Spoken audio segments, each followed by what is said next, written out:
Hey, my name is Ali Manouchehri. Welcome to the Immigrant Entrepreneurs Podcast. Make sure you like, comment, and subscribe. Hey guys, the Immigrant Entrepreneurs. It's a very special day, and I feel I'm coming back full circle to what I'm here to do, which is about giving value and also sharing my story, because I believe sharing my story gives a lot of motivation and inspiration to some of you to do what you guys think to do, and also to give a platform to those who have been through what some of you are planning to go through, or already are in the journey of creating your business venture, doing an immigration, and in order to create a better future for yourself and your families and your loved ones. So the Immigrant Entrepreneurs is all about sharing stories about people, about entrepreneurs, about immigrant entrepreneurs who have experienced what some of you are going to experience, who have had successes but also failures, because we oftentimes get to see the big stories, the big successes, the people who get on stage talk about their stories, that what changed their life and how they become such successful entrepreneurs. But I believe the true thing about life as an entrepreneur, especially as an immigrant entrepreneur, is to also get the insights that is about an entrepreneurial life, what it means when you go through hard times, when you go through challenges, when you face those obstacles that you have no idea how you're going to overcome it. When you hear those stories from people that are now where you want to go, will give you the motivation and the inspiration, and also the fire that it takes, also some sorts of an optimism that it takes for you to just keep going. Because and this is pretty much about my own story and my own life. When I was thinking about this, I was thinking about, hey, what is it that I should share with the world and with those who need it. And I realized, hey, my story as an immigrant entrepreneur. So first as an immigrant, but then also as an immigrant entrepreneur, it's something that might inspire, and I know that it's going to inspire so many people, because it's pretty much combining two huge undertakings. One of them being an immigrant, which comes with so many challenges and obstacles, as you might know, but then also doing doing the things that it takes as an immigrant, as an entrepreneur, and combining these two, it's such a huge undertaking. And I feel I owe this to the world, actually, and to so many entrepreneurs that are here to do what they want to do, actually, to live what they feel it's good for, great, to go and follow their journey and their mission and their calling, whatever we wanna call it. Although it's not perfect, because we as human beings oftentimes expect life to be a linear path, which is not, especially when you leave your country environment, the place you were born, the place you were raised, and go to a whole new environment. Then you also experience a whole new challenges and obstacles. And ask me how I know. So I'm going to tell you a little bit about my own story. But as I said, the Immigrant Entrepreneurs Podcast is not about me and my own story. It's actually about you guys. It's about all the immigrant entrepreneurs that have created so many opportunities for themselves first and foremost, but for their families and for so many other people. There are so many great stories. If we look around, just pay attention to so many. I mean, the economy of so many countries, especially in the US, was built on the back of immigrant entrepreneurs who came to the US, who decided to come here to explore new opportunities, but also to go to unknown places, to experience things that they have never experienced before, to learn a new language. So I feel blessed. I truly feel blessed to be the one who decided to do this. And on my 50th birthday, this is actually the first episode that I'm recording here. And again, it's something that I feel I am very blessed, but I will also promise you guys that I'm gonna do whatever it takes, as I have always done in my entrepreneurial journey, and to give as much as I can value to those who deserve it, because I truly believe you all deserve it. And you deserve the support, you deserve the inspiration, and I'm just a tool in the box that was brought into this project to create and create the platform actually, and give you what other people are about to share with you. So let me give you a quick idea of who I am and why I decided to do this, and what my own story has been. So I was born in Iran. I'm the fifth child in a family, so the youngest obviously in a family, and I lost my father at the age of 11. Then moved to Switzerland at the age of 13. My mom actually decided to send me to Switzerland. It wasn't easy for her, also financially not easy for her as a single mom. So I left for Switzerland. I was sent back from Switzerland at the age of 16, 3 years later. When I got to Switzerland, I could not speak the language. I didn't know anyone. So I went to school, learned the language, but I was sent back to Iran at the age of 16.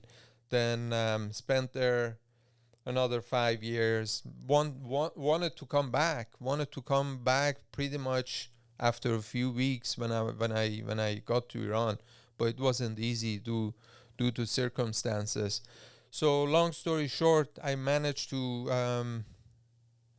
well, I wouldn't say I managed, because there was so much support I got from life and from everyone who was in my life back then, and some of them still are. So I managed to come back to Switzerland with the great support I received at the age of 21. And I had to, let me tell you one thing, I had to start at the very bottom. There was no support. When I say there was no support, I mean there was not kind of a support that somebody would get when you grow up, when you were born and raised and grow up. So when you have a very linear path in your life, that was not the case in my life. So I had to start at the very bottom. Had 3 jobs at times, worked during the week and then at night and on weekends. So I was working 3 jobs. Eventually it paid off, one thing led to the other. Then saved some money, started my own gig, and became actually a successful business owner. So I started as a manager, then bought into this company, became a serial entrepreneur at some point. But I still had to, still to this day, I still have to deal with challenges that are very unique to me and to my situation. When I say to me, some of it is because who I am, the things that I'm probably not perfect at, like all of us, but also the challenges that I experienced as an immigrant entrepreneur and living in Europe. I would say there are some kind of challenges that are different than being in the US, because US obviously culturally is more open to immigrants than maybe some places of Europe are. This being said, let me also tell you that I'm not here to discredit any country or any culture by any means. So I'm just trying to give you guys a better perspective. Some of you might not be familiar with some cultures in certain places and countries. So yes, then started my business ventures, had to go through lots of ups and downs, and before even getting there, what was challenging for me was, one thing that was a huge challenge. I was actually talking to a friend of mine who has been a friend for over 30 years now. He's one of my oldest. When I say oldest, I mean longest friends. And he was telling me, "Hey man, do you remember at some point all we cared about was to getting a permission to be able to live in Switzerland?"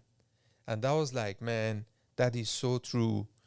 And we see it as granted nowadays.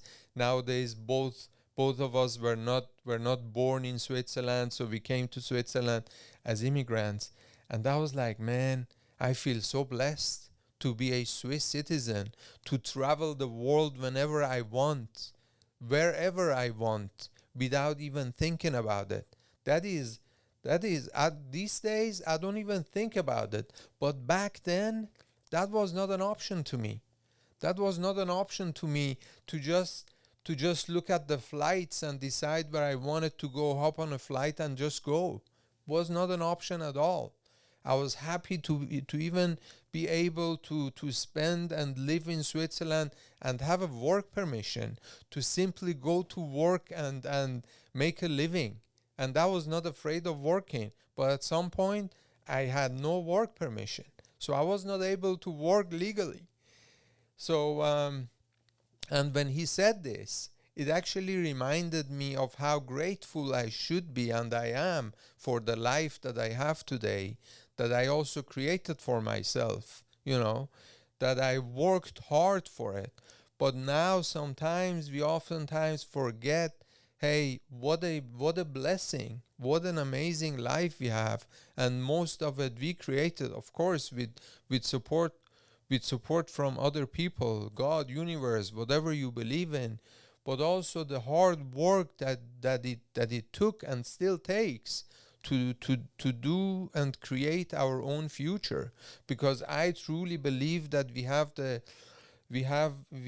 capability, all of us, to create the life that we desire and want. Not the life that we need, but the life that we want. I also truly believe there is a difference between the life that we need or we think that we need in order to be happy and the life that we want. There is a huge difference in it.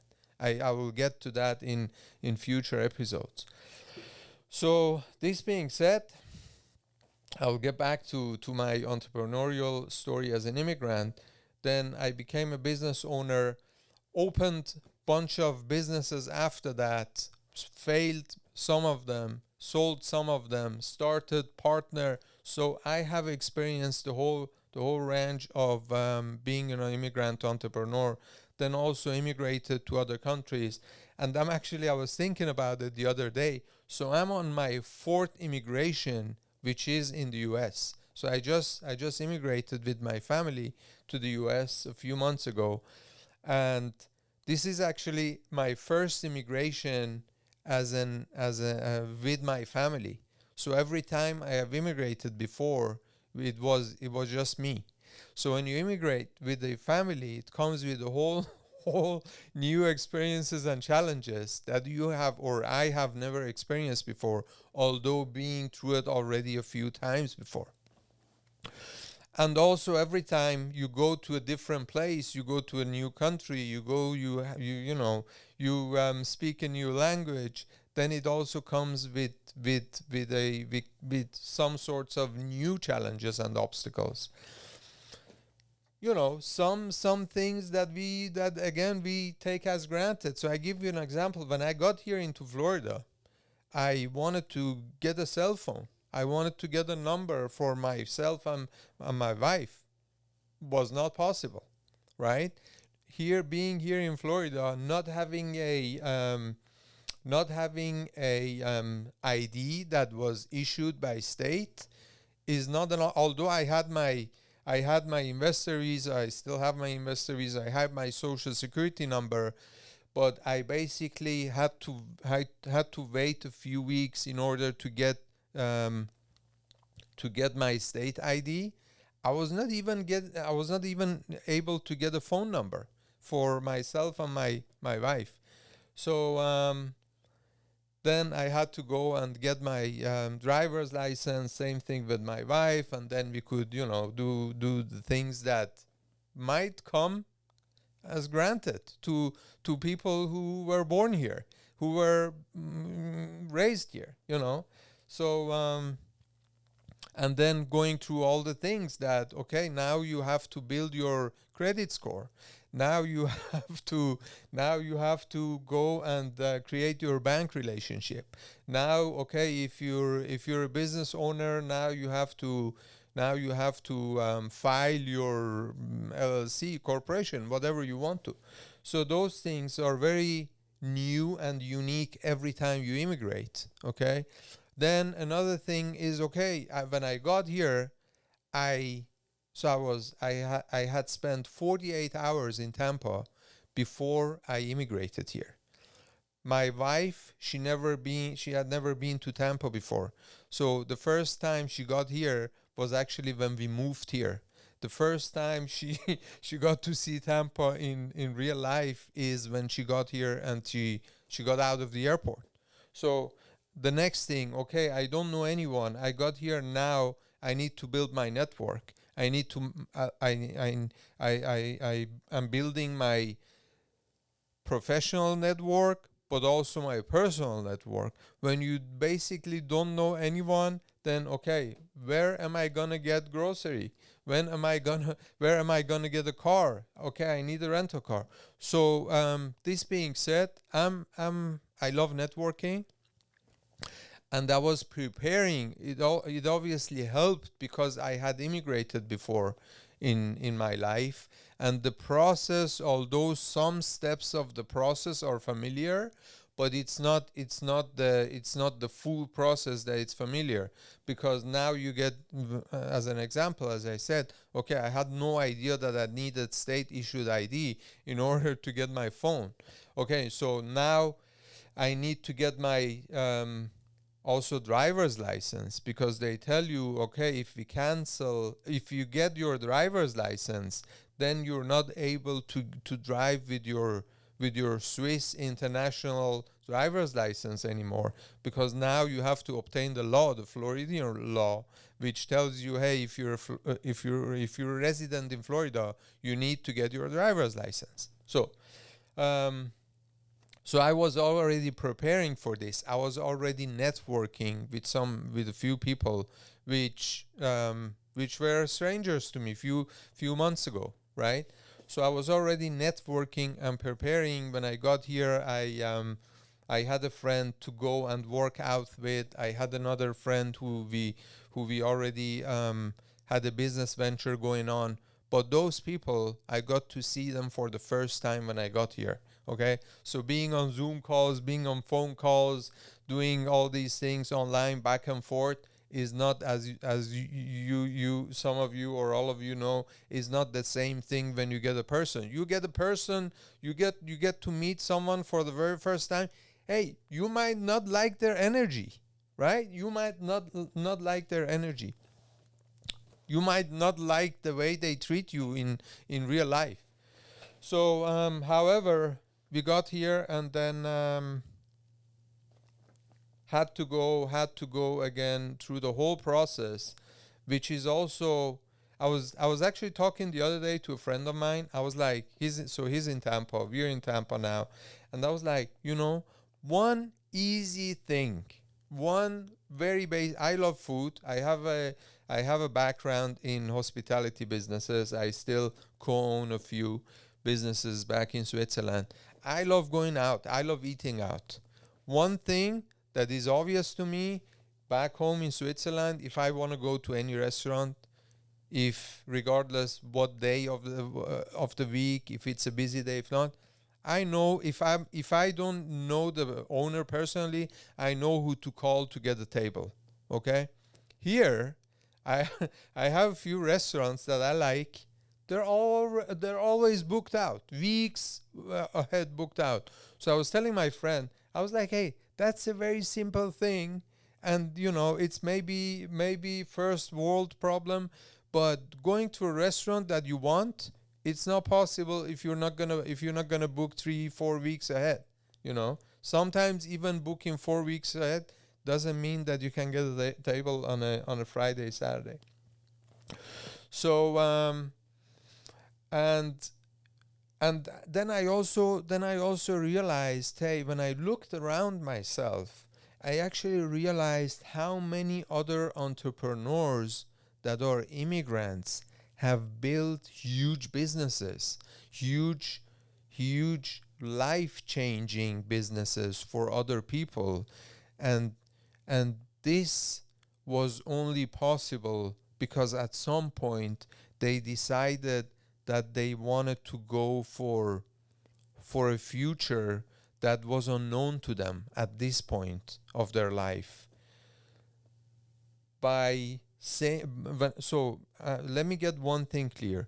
When I say businesses have created, those immigrant entrepreneurs have created big businesses, I don't always mean when it comes to number of how much revenue they make, how much. No, sometimes it's actually, there is a gentleman here who owns an ice cream shop here in Tampa. He's an immigrant entrepreneur. I was talking to him the other day, and I'm so excited to share those stories, because regardless of the size of the business, I truly believe when one decides to follow their journey, to follow their calling, whatever it is, regardless of the size, they go through similar steps, processes, challenges, and obstacles. Okay, so the gentleman I was talking to, he came here from Venezuela. He owns an ice cream shop, and I'm excited to share at some point his story with you guys. So he came here, and he was working jobs, and at some point he decided to do his own ice cream shop. So I'm talking to him, and I'm like, tell me your story. I want to hear your story. So then he told me all the details that I'm not gonna share with you guys right now, because I want him to share that. He's gonna sit here one day with me and share the story about what he has been through. And now he's expanding. Now he's getting from one little ice cream shop on four wheels. Now he's expanding to malls and other branches, which I'm super excited about for him. So this being said, and then we have, Elon Musk is an immigrant entrepreneur. I'm not sure if you all know or not. He came here from South Africa at some point, and he did what he does, right? Um, and I have in my own family so many immigrant entrepreneurs that most of them immigrated to the US, and created amazing businesses and ventures for themselves and for their families.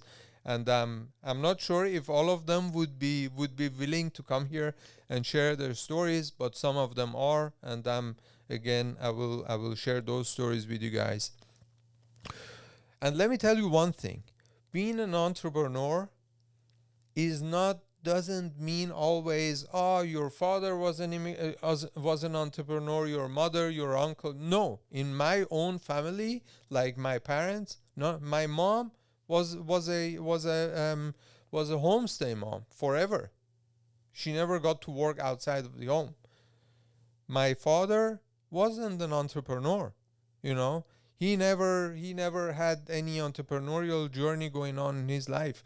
So in my life, it was something that I decided for myself.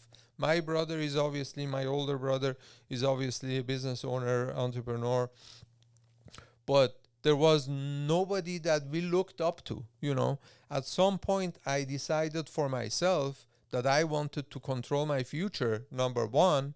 Number two, maybe this was also due to circumstances, to the cards I was dealt to, you know, to the hand that was dealt to me, that I had to make the best thing possible with what I had, with the tools that I had.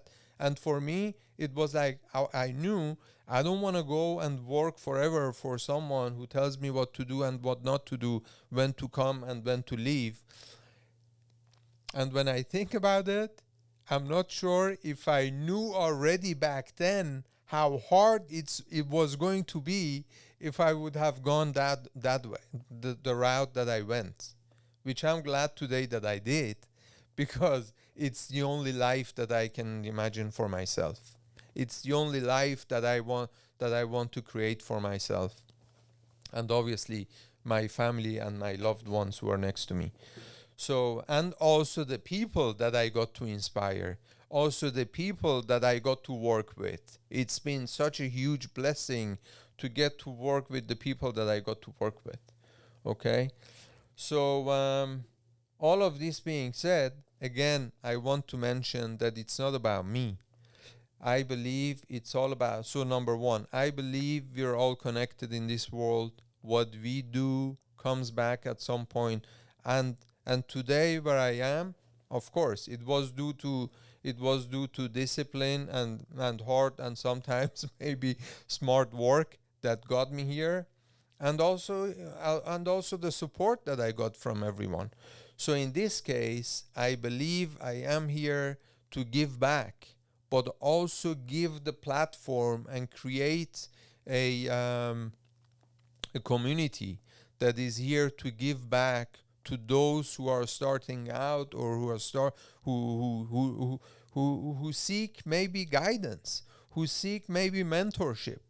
So I I totally believe that we are all connected, and we are here to support one another, and just to create a better world than we got into one when we were born in into this world. So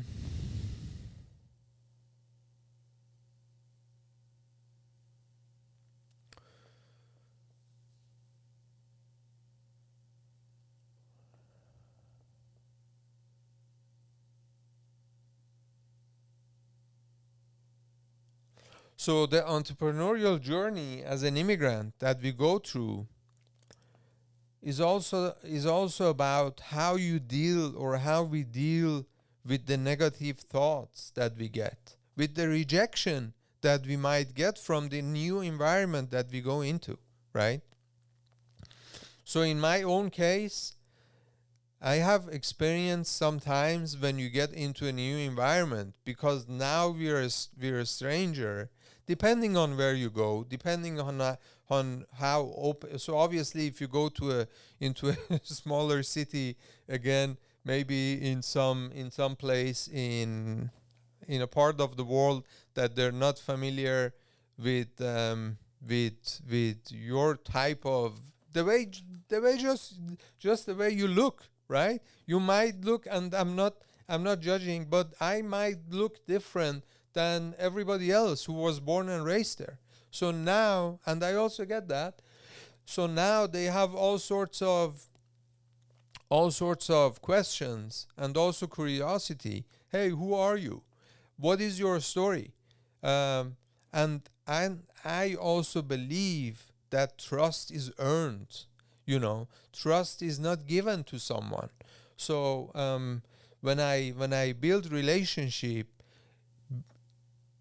regardless of it being a professional or personal relationship, I always want to give as much as I can in order to gain these people, these persons, or these companies' trust, and to give them the feeling that I'm worthy of working with me. You know, if somebody doesn't know me, if somebody hasn't seen me, if somebody hasn't done business with me in the past, I want to give them all the reasons to work with me. I want to be the best partner to work with me in the future because I can also give back to them. So this being said, that's another thing that comes comes sometimes with the immigrant entrepreneur journey is, okay, now we're going into a new place. We're an immigrant, but we're also doing business in this new place, in this new environment. Sometimes when I'm talking on the phone to someone, hey, English is not my first language, is not even my second and third language. So I might sound like a stranger to someone on the phone who is an American, right? So now they have all these questions in their head. Hey, who is this guy that has this weird accent? So I already have a way for myself to already answer those questions before they, in a way, they bother themselves with answering it without being able to answer it, because they don't have all the information from me to answer those questions that come up for them.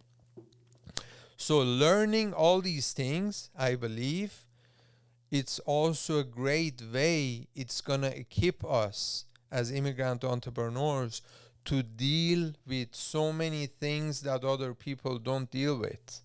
And again, I believe that is a blessing. Another blessing that we have as immigrant entrepreneurs is it makes us, because also the cultures that we have dealt with, it makes us so flexible to deal with the things and with the challenges that we go through in our business or entrepreneurial journey.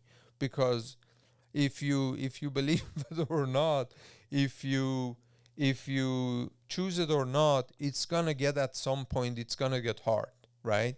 It's gonna get hard as an entrepreneur, but it's also gonna get hard as an immigrant entrepreneur. So combining these two, I can guarantee you one thing: it's gonna get hard at some point. But having gone through all these challenges, I completely believe, and I actually know, that it's gonna equip you with what it takes in order to just go over these challenges. Now, does it guarantee that you're going to be a successful immigrant entrepreneur or entrepreneur? I don't think so. But it gives you a good chance. It positions you in a good position in order to be successful, because you have dealt with so many things in your life that other people don't get to deal with. And let me also tell you another thing. When I was younger, I was also seeing myself as a victim. I was like, oh, why me? Why me? So all the things that I got to experience, I was like, why me? Oh, again, it happened to me. At some point, I realized, hey, I'm blessed to go through all these challenges, because guess what? This is gonna make my story such an amazing story. Not for selfish reasons, but because I get to share this story with other people. And if it's gonna inspire only one single person, then I did a good thing, then I did the right thing, because I got to inspire another person that is gonna follow their journey, their dream, their future, and is probably and much likely gonna inspire other people. I now, at this point, I don't care if I'm making mistakes, making this podcast, making the future interviews with even Americans. I don't care if I'm gonna make mistakes when I'm recording in English. I don't care. But it's not, because it's not about me, because it's way more about the impact that I'm gonna have in someone's life, in someone who is going through challenges, maybe has a bad day, maybe is going through some obstacles in their life, and get get to hear some portion, just some snippet of my stories, and it's going to inspire them in one way or another, then it's all about, then it's I'm getting rewarded for all the things that I'm doing. And also when I think about it, hey, at some point we'll be gone, I'll be gone, you will be gone. If you believe it or not, we will be gone. What is the impact that I'm gonna want, that I want to leave behind? I want to make a positive impact. Of course, I like nice things in my life. I like nice things for myself and for my family and my friends, of course. And I'm as far as I have come, I have done hard things and I have experienced nice things, and I look forward doing more so. And but at the same time, I believe in one way or another we have to make a positive impact in this world. And let me also get one thing clear: I love money. Let me get that straight. I love money because I believe money gives you the opportunity to create so many amazing things in life. Whoever is saying, oh, money is not important, I'm like, dude, you know what? You haven't given away enough money. Because if you do that, then you realize how important money is and how many great things you can do and create with money. Okay? So I'm all about making money, making a lot of money, and doing great things with it. I also believe when we do good things, we should talk about it. We should maybe not flex about it, but we should talk about it, because doing great things and talking about it, again, is going to inspire other people, and let them do the great things and share it with the world and share it with those who deserve to know about it. Because guess what? Then it will create momentum for them, and they will go out there and create more good things. So all of these things being said, I want you to know the Immigrant Entrepreneurs is not about me, is not about my journey, is not about my story, although it might inspire some of people, but it's about creating a platform, creating a community that is here to support one another. And I do whatever it takes. I won't stop. I won't stop, because that's not the reason I got started. The reason I got started is because I'm going to get into that story in another episode. But the bigger reason, the bigger why behind it is because I am blessed in my life. I am blessed with an amazing family, with amazing friends and business partners. And I believe now it's time to give back. Now, am I creating the next charity, the next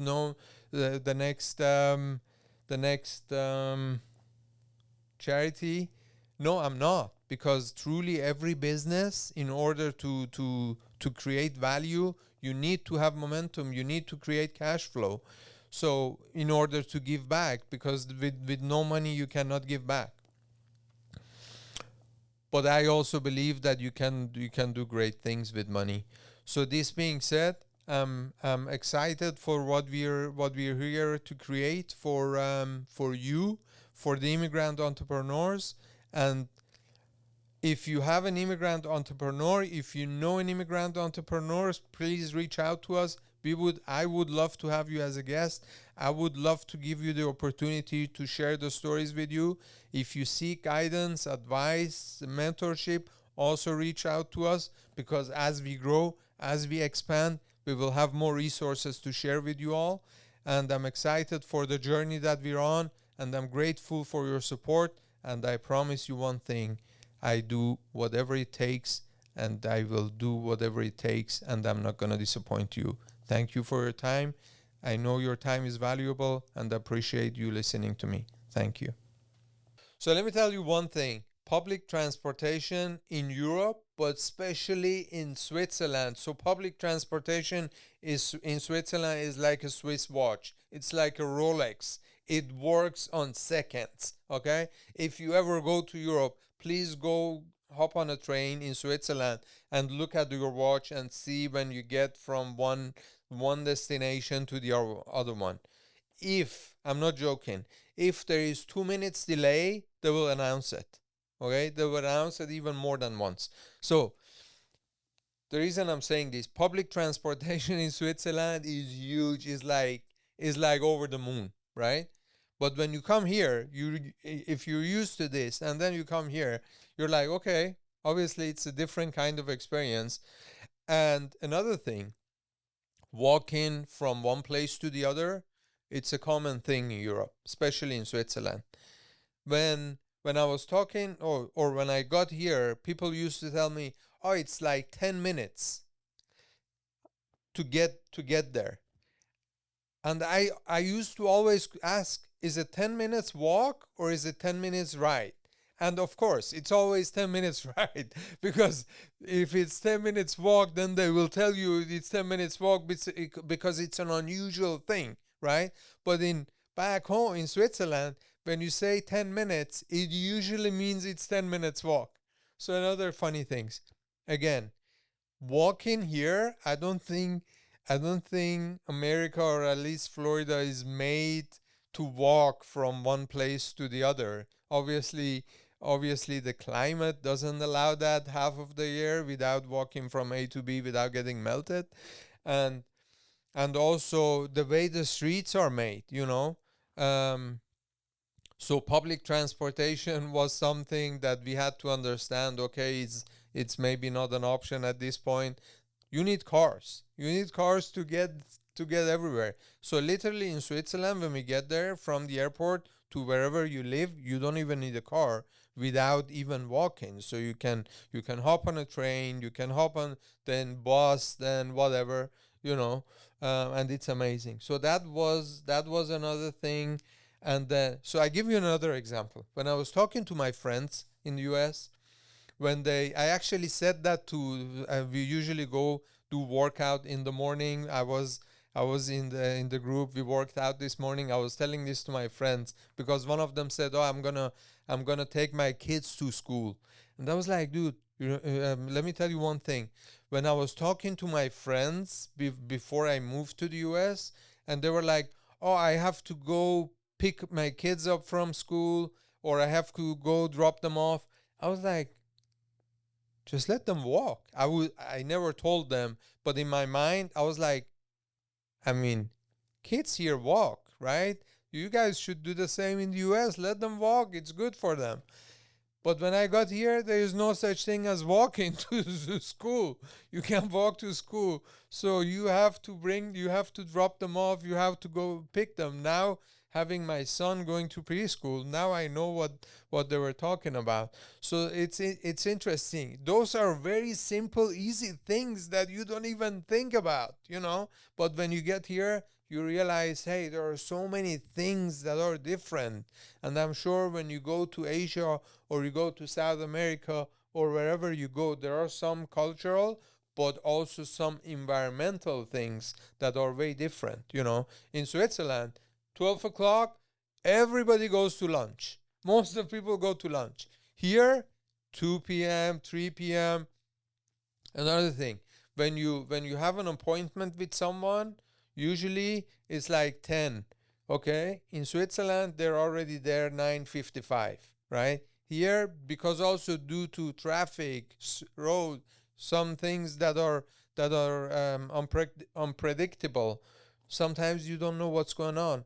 So yeah, those are things that you have to get used to and adapt, if you want to succeed, if you want to deal with the things that you have to deal with. And when I got here, those things sometimes were hard to me. When I got here, I was already there 9:55, and then whoever you have an appointment with might show up at 10. I was actually about to leave in one appointment that I had, and then the guy just showed up, like, easily, casually. "Oh, I was sorry, I had some traffic." And I was like, that seems to be normal. But I was mad at the guy. I was like, "Dude, I've been waiting here for half an hour." He was like, "Yeah, man." Again, it was like something that on the side. "Yeah, man. Sorry, I had something." I was like, "Dude, I was even thinking about stopping doing business with you before because you came late. So those are the things that you have to adapt and adjust and, just deal with it the way it is. Me being someone who is really excited about learning new languages, it somehow it I mean, obviously when you get as a 13-year-old child to a new country, I still remember the first sentence I said in German, okay, which was something I picked up somewhere. So I give you an insight to that. So school finished, right? The teacher came, started talking in Swiss German, actually, not even German, Swiss German, which is a dialect to German. Germans sometimes don't even understand Swiss German. So he came in first day of school in Switzerland. He came in, he starts talking. I'm like, the only thing I can see is people saying some weird things. I don't even understand the word. So at the end of the day, we're going to get our bicycles to ride home in Europe. If you've been to, people ride a lot of bicycles. So I'm going there, and I'm saying to the guy who has parked his bicycle next to mine, I'm like, we going home, some like this in German. And he was like, he corrected me with the right sentence, so I will never forget this. He told me the way it should have without actually correcting me. He just said the right form of it. So and then, being someone who likes to connect with people, I would say I was also kind of a shy person when I was a child, but I still love to connect with people, and I was into sports and going all to these things, social events. So yeah, I got into it. It wasn't easy, but I was excited to learn it. So still to this day, being here in the US, I've never had an English, like a English education. I've never been even to English lessons or classes. So everything I learned is, I used to say, back then it was MTV, but I'm not even sure if MTV still exists. So it's just talking to people, communicating, and having the excitement behind it. Also getting to know people and their stories. So yeah, it wasn't easy, but it was something that I was excited about and I loved doing. So maintaining my culture was something that obviously it was in my heart, but it was also something I didn't want to be a stranger. I wanted to, so I was trying to do, although I looked way different than people. I mean, I was when I first came to Switzerland, I was in a small village, right? Kind of a village. And so it was me and another guy who was from Italy, and everyone, so we were the two foreigners. Everybody else was like straightforward blonde hair from Switzerland, right? So now, and the Italian guy, back then in the 80s, you had lots of immigrants coming from Italy, Spain, and Portugal to Switzerland to work in season, most of them in construction, and then they would go back to during the summer. So it was kind of not a strange thing. But someone coming from Iran all the way to Switzerland was like, I'm an alien. Okay? So I tried everything not to be a stranger. So that's also another reason I tried and I learned the language as fast as I could, because I wanted to be like them, right? As a child, you don't want to be excluded. So and of course, at the same time, I had some cultural things deep in my heart that I wanted to keep. So yeah, I believe on the outside, I try to be a Swiss, although I will never look like one.